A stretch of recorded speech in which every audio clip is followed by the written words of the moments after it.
ஸ்ரீமதே ராமானுஜாய நமக. ஸ்ரீ பகவன் நாம போதேந்திராள் கி ஜெய். நாம பக்தி பிரஜாயதே யஸ்ய ஸ்மரண மாத்ரேண பிதம் நாமாமி சிஸ்ரேஷ்டம் போதேந்திரம் ஜகதாம் குரும். அனைவருக்கும் அடியேனுடைய பணிவான நமஸ்காரம். இன்றைக்கு பகவன் நாம போதேந்திராளோட ஸ்ரீதர ஐயாவாள் மருதாநல்லூர் சத்குரு சுவாமிகளையும் சேர்த்து அனுபவிக்கலாம். பாரத தேசத்தை ஒரு அழகான பெண்மணி அப்படின்னே சொல்லுவாள்.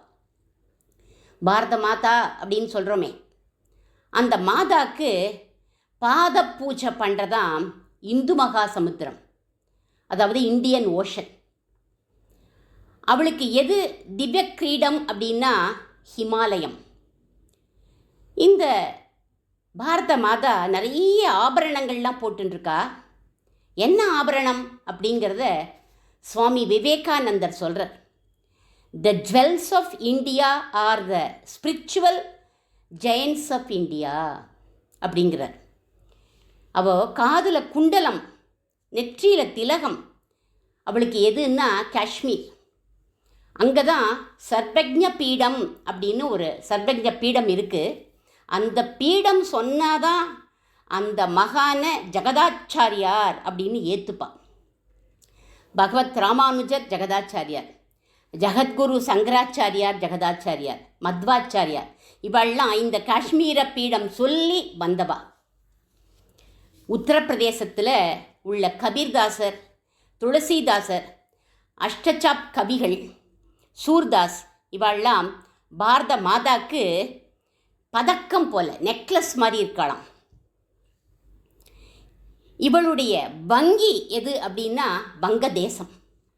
அங்கே ராமகிருஷ்ண பரமஹம்சர், விவேகானந்தர், ஒரிசாவில் ஜெயதேவர், குஜராத் ராஜஸ்தானில் பக்த மீரா, நரசிம்ம மேத்தா போன்ற மகான்கள் பாரத மாதாக்கு வங்கியாக திகழறா. கங்கணம் எது அப்படின்னா கர்நாடகாவில் உள்ள அஷ்டதாசர்கள், புரந்தரதாசர், இவெல்லாம் கங்கணம். அதே மாதிரி ஆந்திர பிரதேசத்தில் இருந்த பத்ராஜல ராமதாசரும் இவளுடைய கங்கணம் தான். இடுப்பில் போட்டுருக்கிற ஒட்டியானம் எது அப்படின்னா மத்திய பிரதேசம். இங்கே தோன்றின மகாராஷ்டிர சந்துக்களான நாமதேவர், துக்காராம், ஏகநாதர், இவெல்லாம் ஒட்டியானம். தமிழ்நாடு, கேரளா இவைகள் பாரத மாதா காலில் போட்டுருக்கிற கொலுசு, நூப்புரம்னு சொல்லுவோம். இந்த நூப்புரம் அப்படி ஜல் ஜல் ஜல் ஜல்லுன்னு ஒலியை மட்டும் எழுப்பாது, ஒளியையும் தரக்கூடியது. இங்கே ஆழ்வார்கள், நாயன்மார்கள், பூந்தானம், நாராயண பட்டத்திரிகள், சங்கீத மும்மூர்த்திகள், பஜன சம்பிரதாய சத்குருமார்கள், நான் இப்போ சொன்னேனே அந்த பஜன சம்பிரதாய சத்குருமார்கள் 3 பேர், இவெல்லாம் ஜல் ஜல் ஜல்லுன்னு காலில் ஒலிக்கக்கூடிய சதங்கை மணிகள். இத்தனை மகான்களும் பாரத தேசத்தோட ஆபரணங்கள், ஸ்பிரிச்சுவல் ஜுவல்ஸ் ஆஃப் இந்தியா அப்படிங்கிறார் விவேகானந்தர். இப்பேற்பட்ட மகான்கள் லோகத்தில் வேறு எந்த நாட்டிலையுமே கிடையாது அப்படின்னு நம்ம அடித்து சொல்லலாம். இத்தனை மகான்களும் பகவானோட நாமஸ்மரணம் ஒன்றே போரும் அப்படின்னு தான் சொல்கிறார்கள்.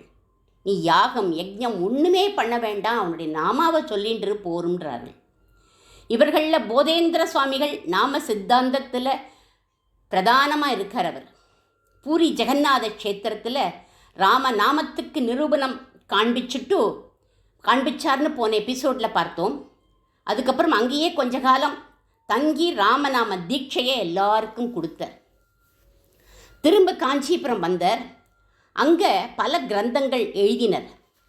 பகவன் நாம ரசோதயம், பகவன் நாம ரசார்ணவம், பகவன் நாம ரசாயனம்னு இத்தனை கிரந்தங்கள் அருளி செஞ்சார். தன்னுடைய குரு விஸ்வாதிகேந்திரர்கிட்ட சமர்ப்பித்து அவருடைய கடாட்சத்தை பெற்றார். குரு விஸ்வாதிகேந்திரர் ஒரு நாள் பாத யாத்திரையாக கிளம்பி போனார். அப்படி போகிற போது இந்த விழுப்புரம் கிட்ட வடமாம்பலம்னு ஒரு இடம் இருக்குது. அந்த இடத்துல அவர் சித்தியாயிட்டார். போதேந்திராள் அங்கேயே குருக்கு அதிஷ்டானத்தை நிர்மாணம் பண்ணினார். அவருக்கு ஆராதனமெல்லாம் பண்ணினார். இவாள்லாம் சித்தி ஆயிடுவா.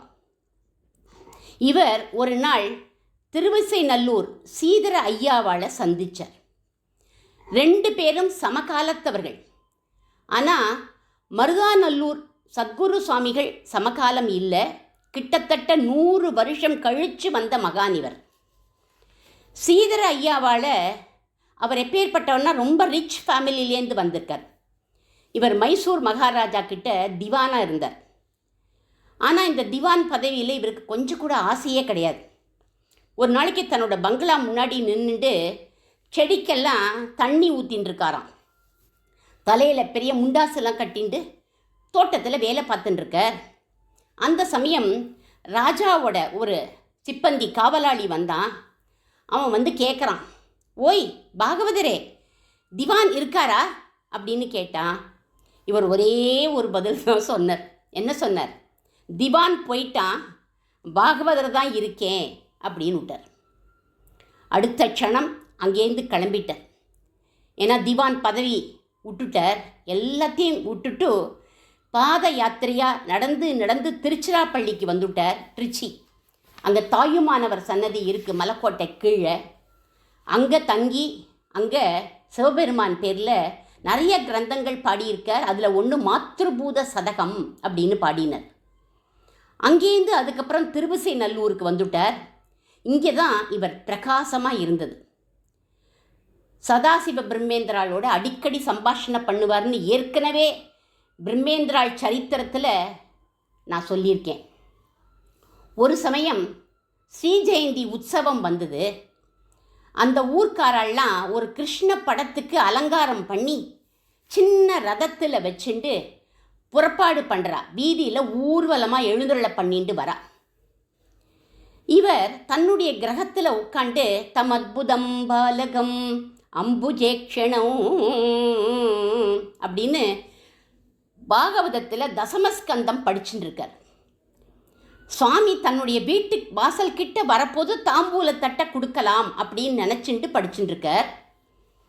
அந்த ஊரில் சிலருக்கு இவரை கண்டா பிடிக்காது. அவள்லாம் இவரை இளக்காரமாக பேசுவா. பத்தியா அந்த ஐயாவாள் ஜன்மாஷ்டமிக்கு வரல பத்தியா, இதுவே சிவராத்திரி அப்படின்னா எல்லாத்தையும் எடுத்துட்டு வந்து காத்துன்னு இருப்பாரே, இவருக்கு கண்ணனை பிடிக்காது போல இருக்கு அப்படின்னு அவள்லாம் பேசிக்கிறா ஒருத்தருக்கு ஒருத்தர். சில பேர் சொன்னால், சரி சரி நம்ம இன்னைக்கு இவரோட வீட்டு வாசலில் இந்த சப்பரத்தை நிறுத்தக்கூடாது, நம்ம இழுத்துண்டு போயிடலாம் அப்படின்னு சொல்லிட்டு அப்படி இழுத்துண்டே போயிட்டே இருக்கா. இவர் வீட்டை கொஞ்சம் தாண்டி போகிறா. ஆனால் இவருக்கு எந்த ஈகோவும் கிடையாது. உடனே தாம்பூலத்தட்டை எடுத்துட்டு வந்து சமர்ப்பித்தார்.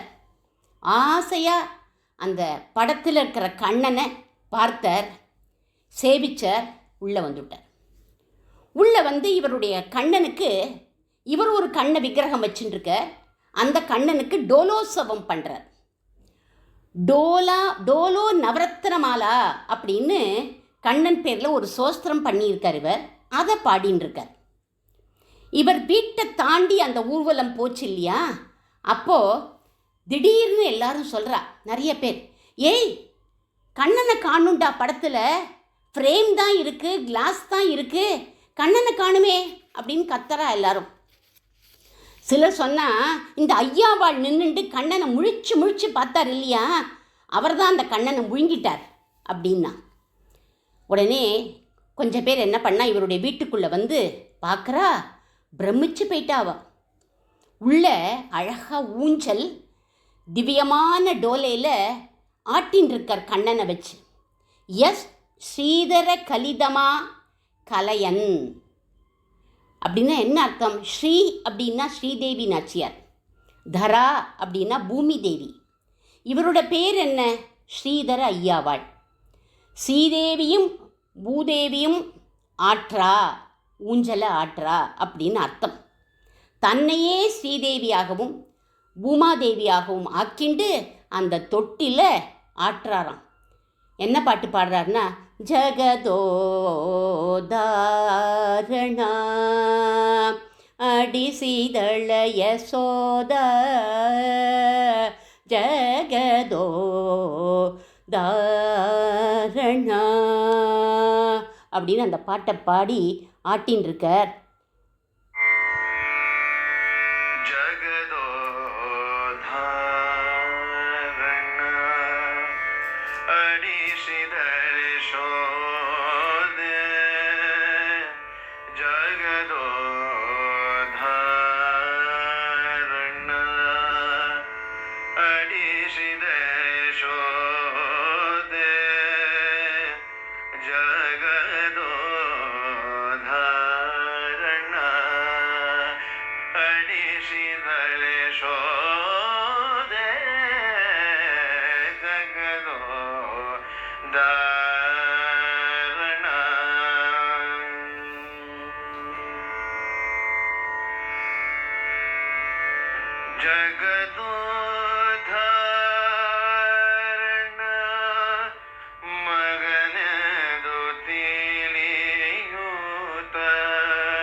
இப்படி பாடிண்டே ஆட்டுறார். இவெல்லாம் அப்படியே ஆச்சரியப்பட்டு பார்த்துட்டு நிற்கிறார். இவ்வளவு கிருஷ்ண பக்தியா இவருக்கு அப்படின்னு. உடனே எங்கள் கண்ணனை எங்ககிட்ட கொடுத்துடுங்கோளே அப்படின்னு கெஞ்சி கேட்குறார். நாங்கள் உங்கள்கிட்ட அபச்சாரப்பட்டுட்டோம், எங்களை நீங்கள் க்ஷமிக்கணும் அப்படின்னா. உடனே ஐயாவாள், கண்ணே என் கண்ணனை குடு அப்படின்னார். அந்த ஃபோட்டோவை பார்த்தார். அந்த ஃப்ரேமில் அந்த கண்ணன் வந்துட்டான். உடனே இவாள்லாம் இவரை வாழ்த்திட்டு கிளம்பி போயிட்டான். இவர் எப்பேற்பட்ட தயாளு அப்படிங்கிறதுக்கு ஒரு உண்மை நிகழ்ச்சி சொல்லுவா. என்ன உண்மை நிகழ்ச்சி அப்படின்னா, ஸ்ரார்த்தத்துக்கு சமைச்சு வச்சிருக்கார். யாரோ ஒருத்தன் அந்த சமயத்தில் பசி பசின்னு இவர் வீட்டு முன்னாடி வந்து நின்றுட்டு அழுதான். உயிர் போகிற நிலையில் இருக்கிறவாளுக்கு போடுறது முக்கியமா, உயிர் போயிட்டவாளுக்கு போடுறது முக்கியமா அப்படின்னு நினச்சார். ஆபத்து தர்மப்படி போட்டுடலாம் அப்படின்னு நினச்சி அவனுக்கு போட்டுட்டார். யார் பசின்னு வந்தானோ அவனுக்கு போட்டுட்டார்.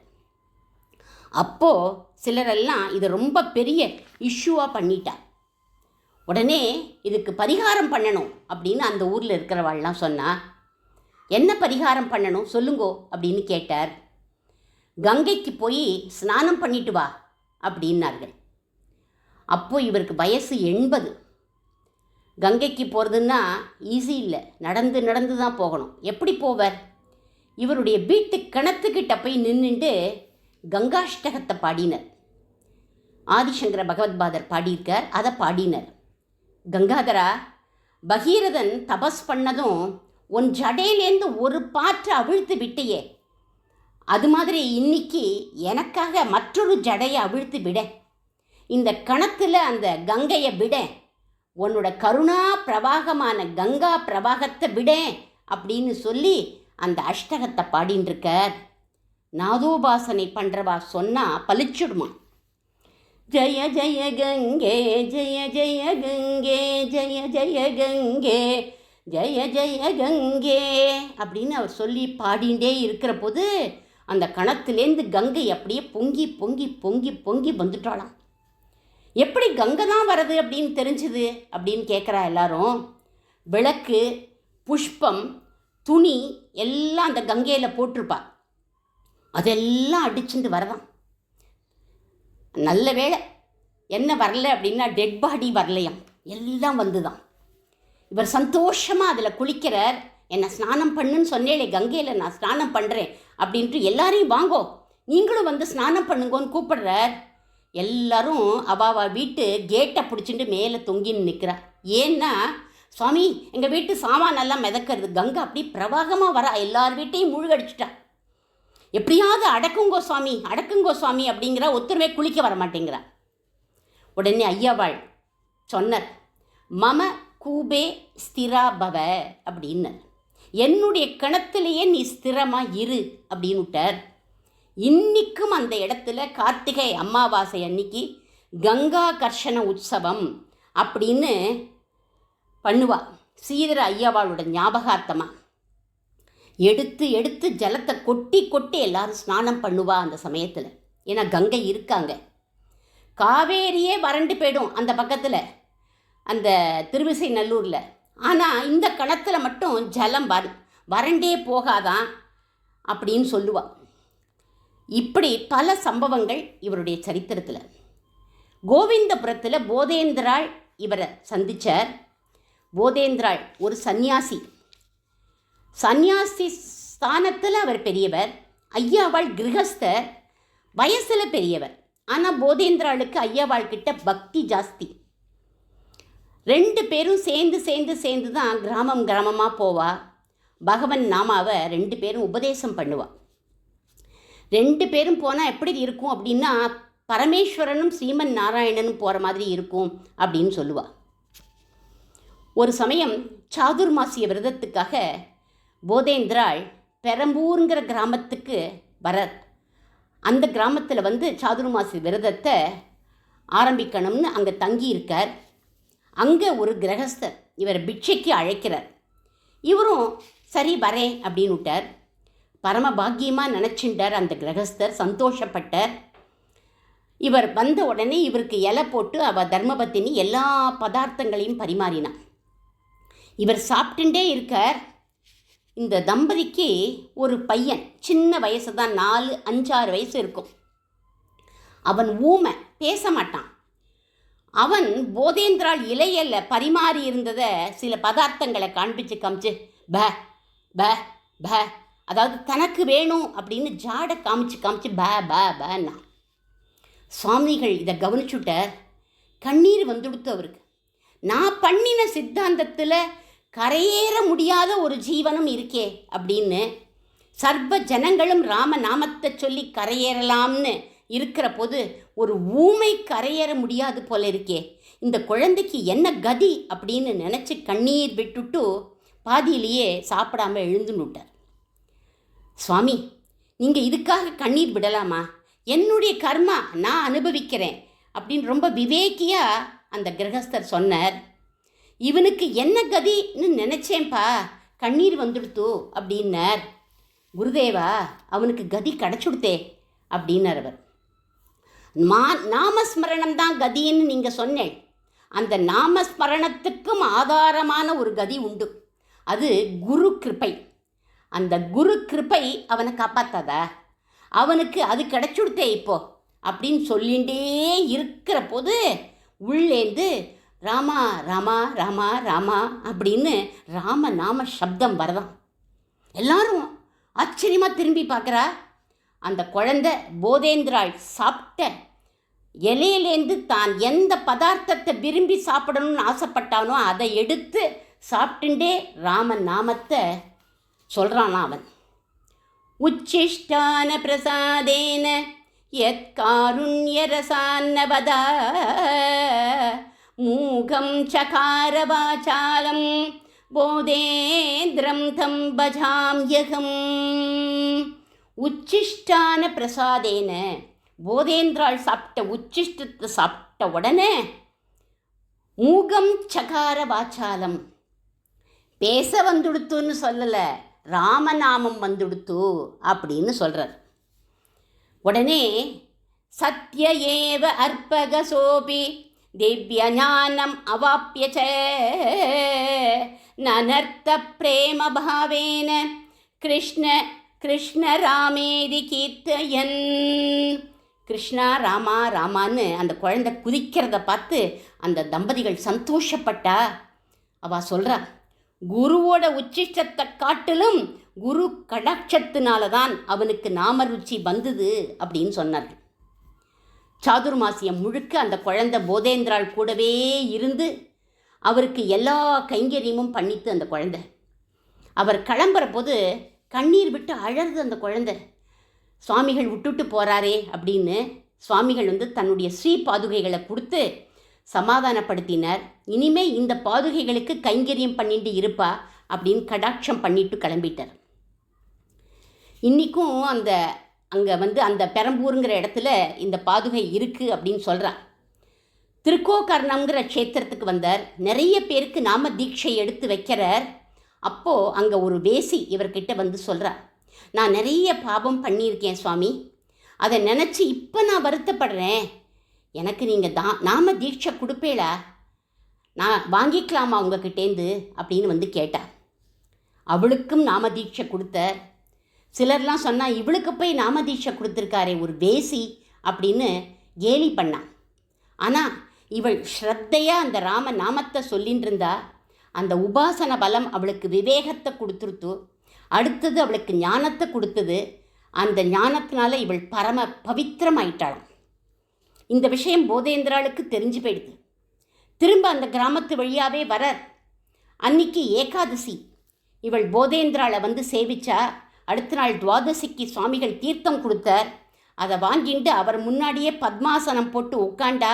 கபாலம் பிடிச்சு ஊர்துவ நாடி வழியாக மோட்சம் போயிட்டாளாம். எவ்வளவு நீச்சமாக இருந்தாலும் அந்த யோகீதையை கொடுப்பது எது அப்படின்னா ராம நாமமும் குரு கடாட்சமும் தான். கடைசியாக கோவிந்தபுரத்துக்கே வந்துட்டார் போதேந்திராள். காவேரி கரையில் ஜீவசமாதி ஆகணும் அப்படின்னு நினச்சுட்டார். அடிக்கடி குழந்தைகளோட விளையாடுவார். அப்போது குழந்தைகள்கிட்ட சொல்கிறார், குழந்தைகளா இப்போ நான் உள்ளே போவேன், என்னை மணலால் மூடிடுங்கோ அப்படின்னார். இப்படி இவர் அடிக்கடி விளையாடுவார் இல்லையா, அதனால் விளையாடுற போது என்ன பண்ணுவார், இங்கே மூடினா அங்கே வருவார், அங்கே மூடினா வெளியில் வேறு இடத்துலேருந்து வருவார். அப்படி விளையாட்டுன்னு நினச்சிட்டு அந்த குழந்தைகள்லாம் மணலை போட்டு மூடிட்டுகள். உள்ளே போனவர் வரவே இல்லை. உடனே குழந்தைகள்லாம் ஊரில் போய் சொல்லித்துகள் இந்த மாதிரி ஆயிடுத்துன்னு. எல்லோரும் வரா.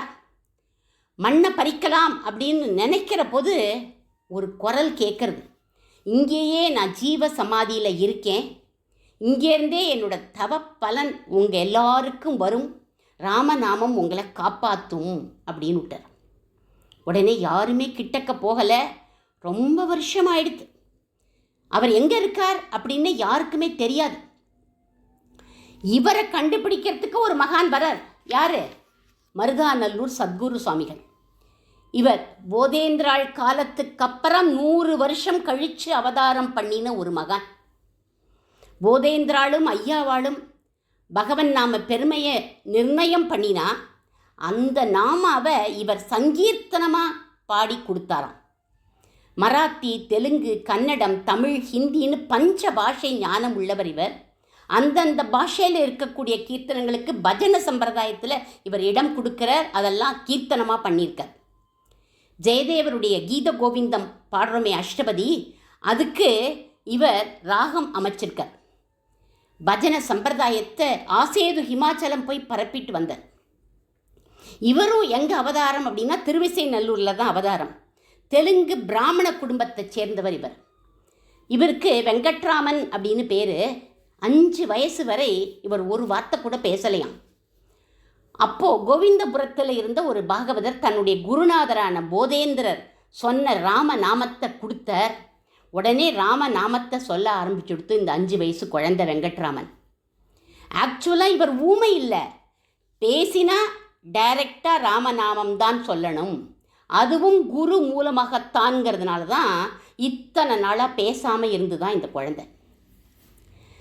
இந்த ராமநாமம் கிடைச்ச உடனே தினமும் 1,08,000 ராமநாமம் பண்ணுவாராம் இந்த இவர். ஒரு தடவை சிரார்த்தம் பண்ணி வைக்கிறதுக்காக கும்பகோணம் பக்கத்தில் உள்ள கருப்பூர் அப்படின்னு ஒரு ஊர், அங்கே இவருடைய அப்பா இந்த பையனை அனுப்புகிறார். இவர் சின்ன பையன் ஆகிட்டார். அப்போது மத்தியான நேரத்தில் தானே ஸ்ரார்த்தம்லாம் பண்ணுவா, அதனால இன்னும் நிறைய நேரம் பாக்கி இருக்கே அப்படின்னு நினச்சிட்டு, இப்போல்லாம் நம்ம ஸ்ரார்த்தம்லாம் காலம்பரே வாத்தியார் 8 மணிக்கெலாம் வந்துவிடுறார், 9 மணிக்கெல்லாம் ஸ்ரார்த்தத்தையே முடிச்சுடுறோம். நம்ம ஸ்ரார்த்தம்னு பண்ணணும் அப்படின்னா மத்தியானத்தில் தான் பண்ணணும். அப்போது இந்த பிள்ளை என்ன பண்ணிட்டு, அங்கே ஒரு பிள்ளையார் கோவில், அந்த இடத்துல உட்காந்து தியானம் பண்ணிகிட்டே உட்காந்துருந்தது. மத்தியானம் போய்க்கலாம் அப்படின்னு அதுலேயே மூழ்கி போயிட்டார். சாயங்காலமும் ஆயிடுத்து. அவளுக்கு ஸ்ரார்த்தம் பண்ணி வைக்காமல் திரும்பி வந்துடுத்து. ஆனால் இவருடைய அப்பா கிட்ட எதையுமே சொல்லலை. இவரோட அப்பா இவனோட முகத்தை பார்த்தார். முகமே சரியில்லையே இவனுக்கு அப்படின்னு நினச்சிட்டு நேர அந்த ஸ்ரார்த்தம் பண்ணினவர்கிட்ட போய் கேட்டார். என் பிள்ளை எப்படி ஸ்ரார்த்தம் பண்ணி வச்சான் உங்களுக்கு அப்படின்னு கேட்டார். ரொம்ப நன்னா பண்ணி வச்சான், இனிமே ஒவ்வொரு ஸ்ரார்த்தத்துக்கும் அவனையே அனுப்புங்கோ அப்படின்னு விட்டா அவ. இதை தன்னோட பிள்ளைக்கிட்ட சொன்னார். உடனே அந்த பிள்ளை சொல்லித்து, நான் அவர் வீட்டுக்கு போகவே இல்லை, நான் தியானத்திலேயே என் மனம் லயிச்சு போயிடுத்து, என் ஹிருதயத்தில் ராமர் காட்சி கொடுத்தார் அப்படின்னு சொல்லித்து அந்த குழந்தை. ராமா, என்னுடைய தொழிலை நான் மறந்தும் கூட எனக்காக நீரே போனீரா அப்படின்னு நினச்சிட்டு உருகிறார் இவர் இந்த மருதாநல்லூர் சத்குரு சுவாமிகள். உரிய வயசில் கல்யாணம் ஆச்சு. தியாகராஜர் மாதிரி ராம பூஜை பண்ணுவார், தியானம் பண்ணுவார், உஞ்சி விருத்தி அப்படின்னு காலத்தில் தன்னுடைய காலத்தை ரொம்ப நல்ல பொழுதாக போக்கின்னு இருந்தார். ஒரு தடவை யாத்திரை போகிறார். ராமாயணம் பாகவத பிரவச்சனம் எல்லாம் பண்ணார். ராத்திரி ஒரு திவ்ய சொப்பனம் அவருக்கு வந்தது. காஷாய தண்டத்தோட ஒரு மகான் சொல்கிறார், உன்னால் ஒரு காரியம் ஆக வேண்டியிருக்குப்பா, நீ திரும்பி உன்னோட ஊருக்கே போ அப்படின்னு. யார் அவர் அப்படின்னு இவர் தெரிஞ்சுட்டார். யார் அவர் அப்படின்னா பகவன் நாம போதேந்திராள். இவருடைய கனவில் வர சொல்லியிருக்கார். இவர் சித்தி அடைஞ்ச இடத்த கண்டுபிடிக்கணும்னு கோவிந்தபுரம் வந்தார். ஆகாரம் இல்லாமல் 9 நாள் தியானத்திலேயே இருந்தார். அடுத்த நாள் மெதுவாக காவேரி ஆற்று மணலில் காலை முழங்காலோட சேர்த்து கட்டிண்டு, ஏன்னா பாதம் படக்கூடாது அப்படின்னு தேய்ச்சுட்டே வரார். ஒவ்வொரு இடமா தேய்ச்சுட்டே காதை வச்சு கேட்குறார். ஒரு இடத்துல ராம் ராம் ராம் ராம்னு நாதம் கேட்கறது. குருநாதர் இங்கே தான் இருக்காருன்னு கண்டுபிடிச்சிட்டார். உடனே எல்லா பாகவதாலும் வந்துட்டார். இங்கேயே பிருந்தாவனத்தை கட்டிடலாம் அப்படின்னு தீர்மானிச்சா. ஆனால் காவேரி ஆற்றுல தண்ணி வரப்போது பிருந்தாவனம் மூழ்கி போயிடுமே, இதுக்கு என்ன உபாயம் அப்படின்னு நினச்சிண்டா. உடனே இந்த காவேரி ஆற்றையே நம்ம திருப்பி விட்டுடணும் அப்படின்னு. ஆனால் அது சாதாரண விஷயம் இல்லையே, முறைப்படி செய்யணும்னு நினச்சார். அரசாங்க காரியம் வேறு, அதனால் இவர் அதில் தலையிட முடியாது. தஞ்சாவூர் மகாராஜா இவருடைய சிஷ்யர். அவர்கிட்ட சொல்லி இந்த காவேரியை வளைச்சு பின்பக்கமாக கொண்டு போகும்படி பண்ணிட்டார். இவர் மகா தேஜஸ்வியாக இருப்பார். இவருடைய சித்திரப்படத்தை தஞ்சாவூர் மகாராஜா சித்திரமாக எழுதி வச்சிருக்கார். ரொம்ப பக்தி உள்ளவாளுக்கு இன்றைக்கும் போதேந்திராளுடைய பிருந்தாவனத்திலேருந்து ராம நாம சப்தம் கேட்கறது அப்படின்னு சொல்லுவாள். அடியேன் கோவிந்தபுரத்தில் இவருடைய பிருந்தாவனத்தை சேவிச்சிருக்கேன். ஒரு பிராச்சீன ஸ்லோகத்தில் இவரை போதேந்திர ரத்னம் அப்படின்னு பாடுறார் ஒரு பாகவதர். பக்தானாம் பாக்யரத்னம் பவவிபின மகாவாச சத்ருக்ஷரத்னம் முக்தானாம் மூலரத்னம் ஸ்ருதி சிரசீலரத்குண்டமாணிக்க மாணிக்கரத்னம் சித்தானாம் சித்திரத்னம் படுதர விமல ஸ்ராவ்யசத் சூக்திரத்னம் ஸ்ரீராமாக்கியாரத்னமேவ ஷிதவபுர நிகமநௌமி போதேந்திர ரத்னம். இதில் சொல்கிற ஸ்ரீ கிருஷ்ணரை கோபால ரத்னம்னு சொல்லுவோம், ஸ்ரீ ராமச்சந்திரமூர்த்தியை ராமரத்னம் அப்படின்னு சொல்லுவோம், இவரை போதேந்திர ரத்னம் அப்படிங்கிறார். பக்தானாம் பாக்ய ரத்னம். இப்படி ஒரு குரு நமக்கு கிடைச்சாரே, இது பக்தர்களுடைய பாக்கியம். ஏன்னா திக்கு தெரியாமல் நின்றுட்டுருக்கோம். அதுவும் இன்றைய நிலைமைக்கு ஒரு ஆச்சாரம் கிடையாது, அனுஷ்டானம் கிடையாது, வர்ணாஸ்திர தர்மம் கிடையாது, ஞானம் இல்லை, பக்தி இல்லை, வைராக்கியம் இல்லை, கர்மயோகம் எதுவுமே கிடையாது. நிர்கதியாக நின்றுட்டுருக்கிற நமக்கு இப்படி ஒரு குரு கிடைச்சாரே, ராமா ராமா ராமான்னு சொல்லுடா போரும் கரையேறிடலாம் அப்படிங்கிறாரே, இது நமக்கு பாக்கியம் தானே. சம்சாரங்கிற கோரமான காட்டில் திசை தெரியாமல் நிற்கிற போது இவர் சத்விருக்ஷ ரத்னம், அதாவது நினச்சதெல்லாம் கைகூடும் ஒரு கல்பக விருட்சமாக இருக்காராம். முக்தானாம் மூல ரத்னம். இந்த மகான்கிட்டேருந்து ஒரு சீட்டு வாங்கிட்டு போயிட்டா போரும், அங்கே மோட்சத்தில் ஒரு இடம் கிடைச்சிடுமா. ஸ்ருதி சிரசீலரத் குண்ட மாணிக்க ரத்னம். ஸ்ருதியோட உச்சியில் ஒரு மணிமகுடம் போல இருக்கார் இவர். ஸ்ரீ ராமாக்கியா ரத்னமேவ போதேந்திர ரத்னம். சிவா விஷ்ணு மூர்த்தியோட அர்த்தத்தை சொல்லும்படியான நாமம் ராமநாமம். அந்த ராமநாமமே ஒரு மூர்த்தியாக மறுபடியும் வந்துடுத்து. அந்த மூர்த்தி தான் போதேந்திர மூர்த்தி அப்படின்னு போதேந்திராளோட மகிமையை சொல்கிறது இந்த ஸ்லோகம். பஜன சம்பிரதாயத்தில் மும்மூர்த்திகள்னு சொன்னோம் இல்லையா, அந்த மும்மூர்த்திகளுக்கும் மங்களம் பாடி அமைவோம்.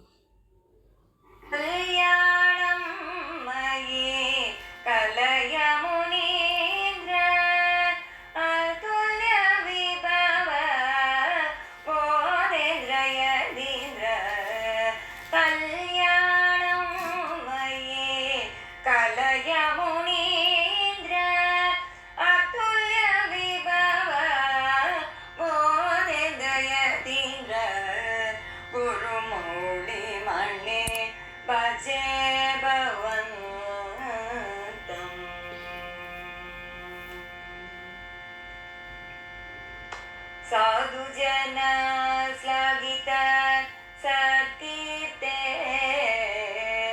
श्रीधर वेंकट कुलगुरुमूर्ते. साधु जन श्लाघित सत्कीर्ते श्रीधर वेंकट कुलगुरुमूर्ते. अंकित